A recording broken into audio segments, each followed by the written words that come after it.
Hello, dear participants of the International Congress of Social, Political and Financial Researches.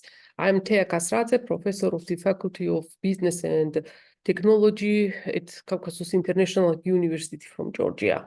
And I am honored to be the keynote speaker of the Congress. Thanks to Congress organizers for this opportunity. Participation in such events is a great experience for professors, researchers, and students. It promotes updates, academic discussion, and dialogue on problematic social, economic, and political issues between researchers and representatives of academic circles from different countries. Within this Congress, I would like to share with you the results of my research on one of the great global challenges called poverty and the role of financial inclusion and financial education in overcoming this problem. Now I will share with you the presentation.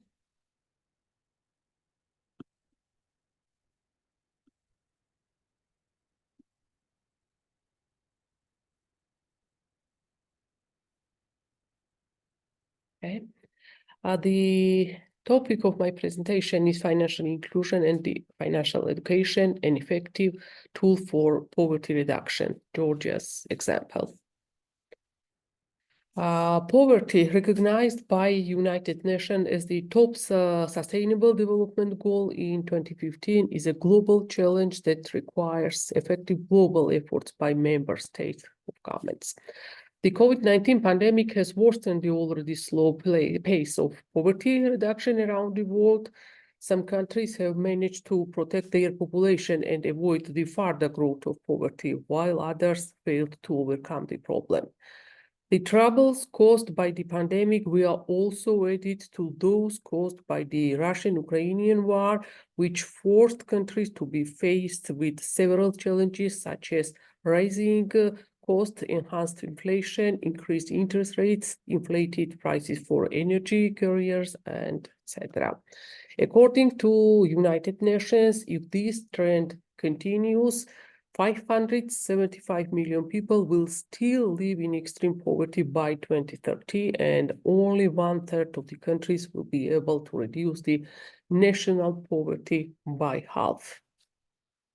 On this diagram, you see the number of people living in extreme poverty globally, and you see the trend of declining the poverty until the COVID-19 pandemic, and also you see on this diagram that the COVID pandemic caused the poverty, increase of poverty.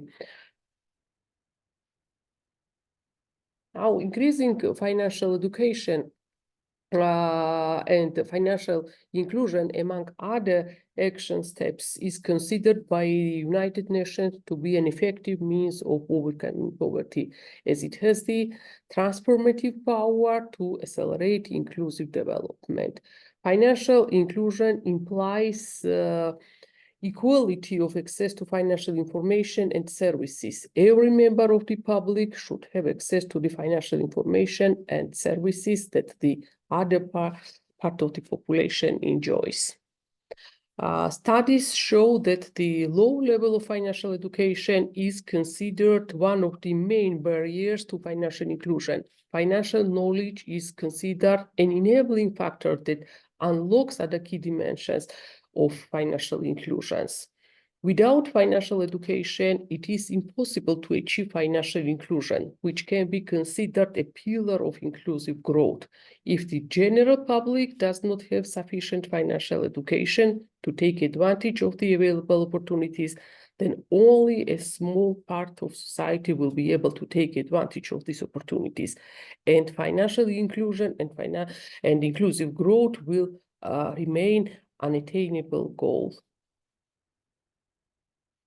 There are many studies by foreign scholars on the impact of financial inclusion and education on economic growth, financial stability, women's empowerment, poverty elevation, and income inequality. In Georgia, this issue has not been studied well. No empirical studies are providing that financial inclusion reduces poverty and income inequality in Georgia. In the present research, I tried to fill the gap by empirical studying the relationship between the financial inclusion, poverty, and income inequality in Georgia.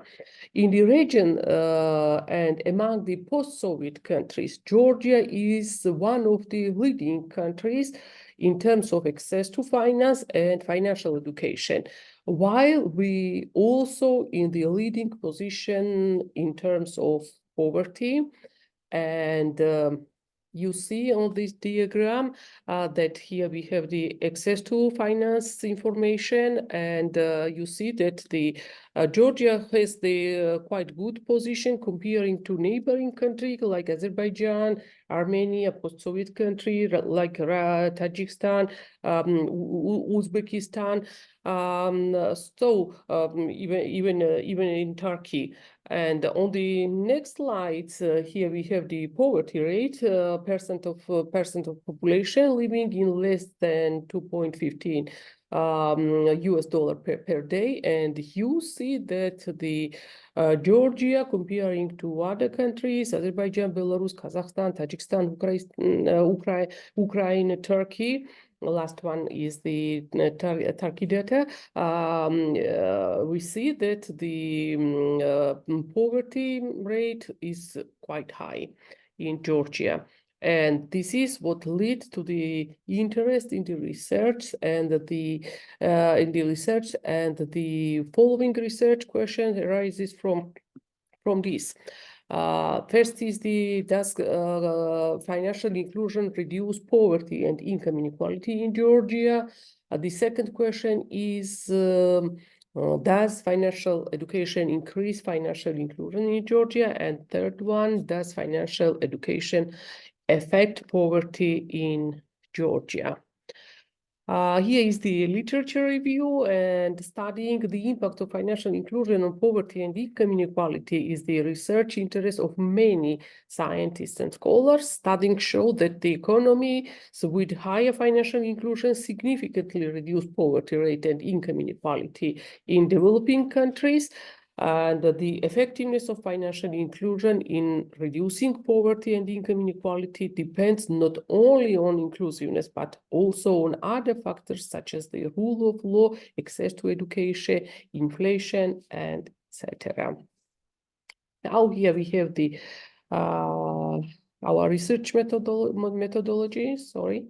So the given study employs statistical data from 2015 to 2022, taken from the World Bank, Geostat, International Monetary Fund, Asian Development Banks, and other valid sources. This paper aims to determine the effects of financial inclusion alongside the impact of financial education on poverty, income inequality, and overall well-being in Georgia.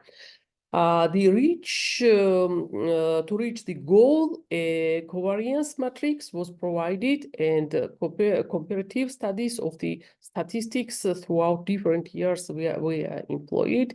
So here we have also the linear regression formula, where the poverty is the dependent variables, and here we have the number of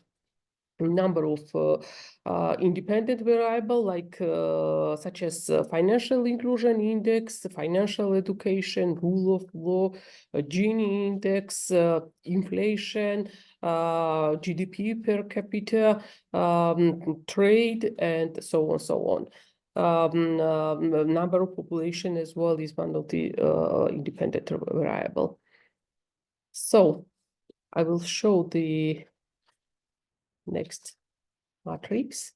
Yes, and from the matrix provided below, it is clear that there exists a strong relationship between the financial inclusion index and internet users' age dependency ratio, alongside a strong negative relationship with the rule of law and Gini index.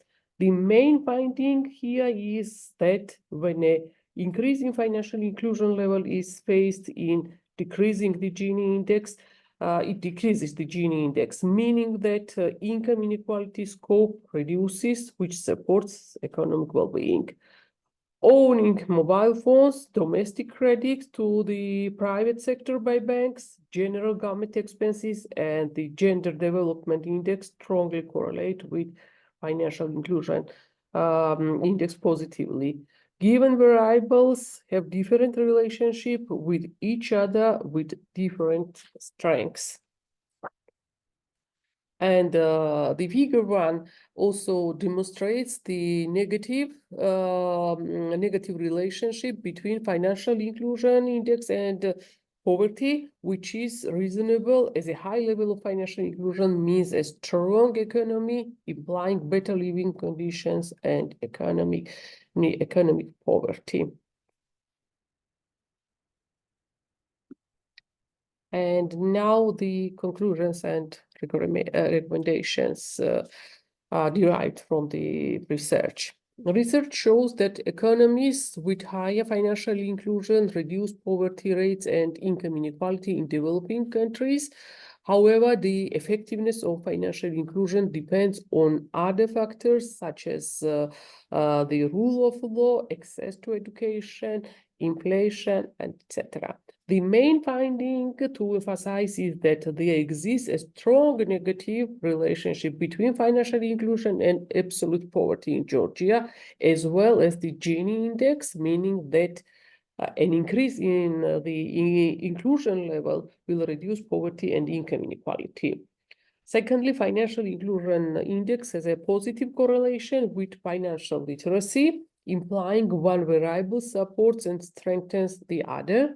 Consequently, financial education also affects positively, also affects poverty negatively, and an increase in the former will reduce the latter. Finally, the paper provides a lot of different factors that affect financial inclusions and that even participate in financial inclusion index variable creation, such as rule of law, number of population, and so on. Due to the high correlation, further exploration and regression conduction is impossible without additional measures. And to better understand, assess, and study this topic, it would be more helpful to use a modified model with less correlate variables, or manage correlation interaction terms would provide interesting indirect effect of the independent variables on dependent variables. It would also be interesting to determine conditions under which financial inclusion can play a more efficient role in order to know how to enhance its scope. So this lack of some information, maybe it's pushes and stimulates the further research about the financial inclusion and financial education and how this they affect on the reduction of poverty in Georgia. It was the short, brief overview of the research, but I already submitted the full paper to the organizing committee, and you will have opportunity to read it, read the full version when it will be published. Thank you for your time and attention.